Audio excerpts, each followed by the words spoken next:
Assalamualaikum warahmatullahi wabarakatuh. Piye kabare lare-lare dina iki? Mugi-mugi gambare apik kabeh nggih. Dina iki awake dhewe arep sinau basa Jawa yaiku bab dongeng kanthi tema tulung tinulung. Saderenge sinaune diwiwiti, ayo lare-lare ndonga kabeh kanthi maca basmalah sareng-sareng. Bismillahirrahmanirrahim. Sabanjure awake dhewe arep sinau bab dongeng yaiku kanthi tema tulung tinulung, yaiku critakake kewan semut karo manuk.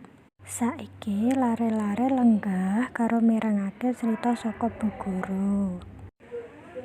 Ing pinggire tlaga ana wit gedhe. Manuk glathik lan semut ireng manggon ing kono. Lelorone tansah rukun. Manuk glathik enak-enak ngoceh. Dene semut ireng seneng plaku empang. Sinambi ngrungokake ocehane manuk glathik. Nalika manuk glathik lagi enak-enak ngoceh, dene semut ireng lagi mlaku empang. Dumadakan ana angin tumiup banter banget. Semut ireng kabur kecemplung ing tlaga. Semut ireng bengok-bengok njaluk tulung. Manuk glathik sing krungu sambate semut ireng tuwa rasa welase. Manuk glathik marang semut ireng. Sanalika manuk glathik nutul godhong ditibakake ing tlaga sacedhake semut ireng. Semut ireng munggah ing dhuwur godhong. Manuk glathik nggeret minggir godhong mau nganti tekan sak pinggire tlaga. Semut ireng slamet ditulungi manuk glathik. Semut ireng bisa kalis saka bebaya. Semut ireng ngaturake panuwun.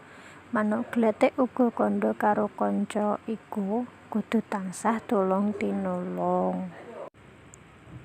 Sakniki Bu Ina bakal njelaske tembung kang angel ing dongeng manuk glathik lan semut ireng.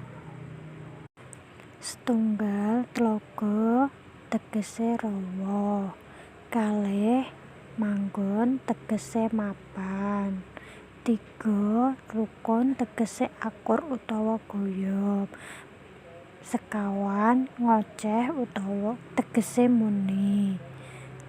Gangsal dumadakan tegese ndilalah. 6 tumiup tegese sumilir utawa semridik. 7 kecemplung tegese tiba ing banyu.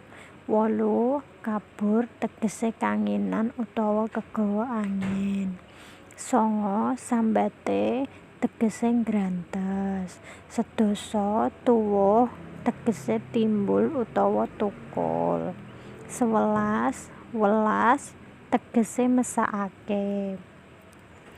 12 kalis tegese uwal utawa slamet. Saka dongeng mau, manuk lan semut padha tulung tinulung. Manuk lan semut duweni watak becik yaiku rukun tansah tulung tinulung. Dene tugas para siswa dina iki wonten kertas wingi sing dibagi Bu Guru. Difoto lan dikirim lewat WA nggih. Matur nuwun. Wis sinau dina iki kanthi semangat. Wassalamualaikum warahmatullahi wabarakatuh.